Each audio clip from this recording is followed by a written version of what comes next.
And as an historian who's written about the New Deal, I thought I'd maybe say a few words about the relevance of the New Deal to the presidency that's about to begin in a few weeks. There are some aspects of the New Deal that seem to me to be very relevant to our present circumstances, and quite appropriate, in fact, for Obama himself. One of the things that Roosevelt did very successfully when he entered office in the depths of the Depression, and we would be lucky, I think, if we are in the depths of our own recession right now. One of the things that he did was to inspire confidence and hope through his own confidence and hope. And that's something that Obama is certainly very well qualified to do. Another thing that Roosevelt did was to understand the importance of dramatic and very rapid action. Action and action now is the phrase that he liked to use. And that's certainly something that we need today, particularly given all of the inaction that we've seen over the last several months and even over the last 8 years. Although we've also seen a lot of action that we would prefer not to have occurred. Roosevelt understood that you couldn't be slow and deliberate in facing a major crisis, and he moved rapidly and decisively to do a lot of things. Some of them the wrong things, I should say, like the NRA.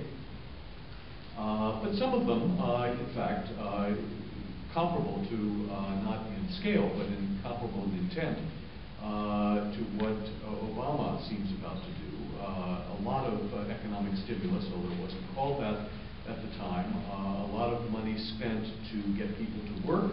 A lot of money spent simply to get money in people's pockets.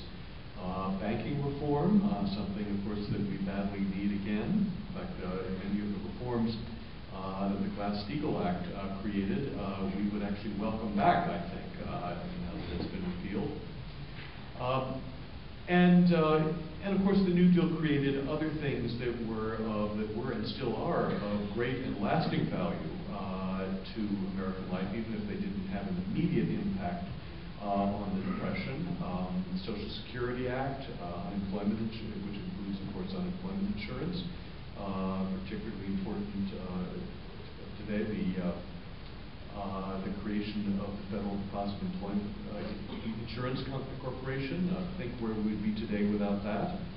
The Wagner Act, the Fair Labor Standards Act, which created the minimum wage and other protections of workers. All of those things remain as important bulwarks of what protections Americans and workers have. But the crisis that Obama faces is in many ways a much more difficult crisis to confront than Franklin Roosevelt confronted. And keep in mind that Franklin Roosevelt, for all he did, for all the action, for all the popularity he had, for all the innovation and experimentation, for all the bold new programs that were created, many of them of great value, we have to keep in mind that Franklin Roosevelt never ended the Depression. At the end of 2 terms as president, the economy was not very much better than it was after the first year of the New Deal. And only World War II was able to end the Great Depression. We have to hope that we don't have to resort to that to move out of our present crisis. And the problem, I think, of the New Deal, the biggest problem of the New Deal was its reticence, its fiscal reticence. The New Deal spent an enormous amount of money by the standards of its time, deliberate, if never welcomed, deficit spending, which was very important to the economy in the 1930s. He did, in some ways or another, almost all of the things that we hope that Obama will do to try to end the current recession, but none of it was enough. There was always a kind of reluctance to spend too much money, to accumulate too much debt. And that really was the great failure of the New Deal. there were many great triumphs of the New Deal, but the great failure of the New Deal was that it simply didn't do enough. It didn't act rapidly enough, it didn't act decisively enough, and it didn't act boldly and largely enough to end that terrible economic crisis. Now today, we have a crisis that in some ways is similar to that of the 1930s, but in other ways very different and much more difficult. The similarities are, of course, the credit crisis has produced this terrible fiasco, and credit crises were at the heart, at least, of the triggers that began the Great Depression. High levels of unemployment in the New Deal, high levels of unemployment today, not nearly as high as those in the Great Depression, but creeping up close to the 15% that was consistent through most of the Great Depression. We have banks that are in trouble, we have investment banks that are in trouble, we have insurance companies that are in trouble. There's this kind of cascading crisis that occurred in the 1930s as well as a result of the banking crisis of 1932 and 1933.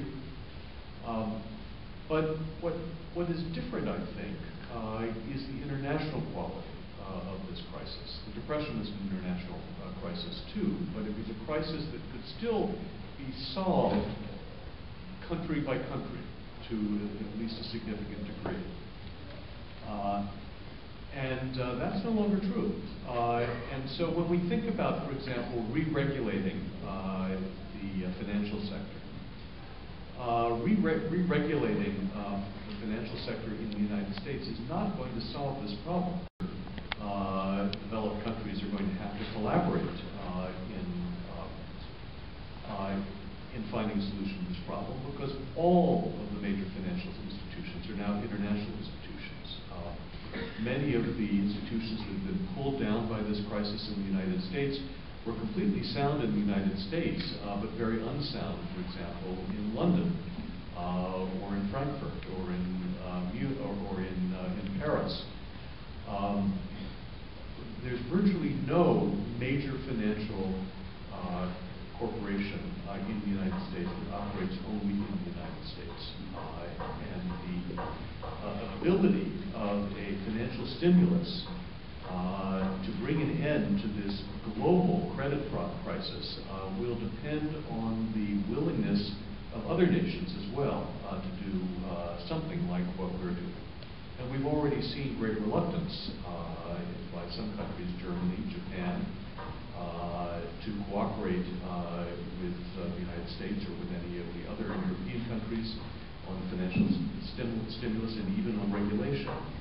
So this is going to be an extraordinarily difficult problem for Obama to face, even if there weren't as well two wars in progress and a crisis in the Middle East at the same time. In the 1930s, Roosevelt decided early in his administration that he was going to go on his own, and hence the famous episode in London, the London Economic Crisis Conference in 1933, in which Roosevelt sent what was known as the bombshell message, announcing that the United States would not cooperate with other nations in solving the financial crisis.